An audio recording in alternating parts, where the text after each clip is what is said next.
In modern factories and warehouses, we take for granted the ability to move tons of manufactured goods quickly, efficiently, and effortlessly. The origins of these sophisticated systems began in 1901 with the work of Louisville businessman Bernard Alvey and inventor E.H. Ferguson, who developed wooden gravity conveyors to ease the burden of beer truck drivers. In 1909, Alvey Ferguson relocated to Cincinnati, where its systems got steadily larger and more complex.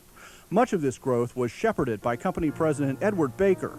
When he died in 1951, his daughter, Jayne, assumed direction of the business. We were on the brink of the beginning of automation. And of course, automation opened up a whole new world for everybody. So you had to revise your thinking.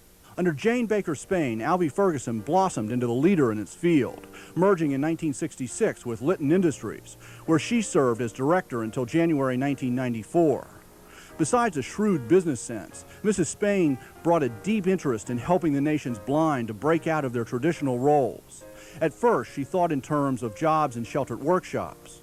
Then, as my vision widened, I saw that there was no reason why we could not put the blind into large companies where they're using automation or automated systems, where the blind didn't have to pick something up or didn't have to put something down, but could do maybe one operation or two operations on that piece, whatever it was that was being manufactured.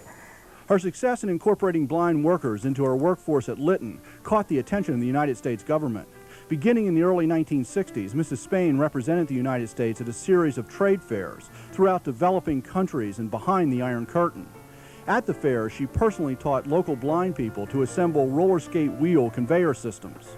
That was my interest, to show that the blind could produce and could do something useful if given a chance.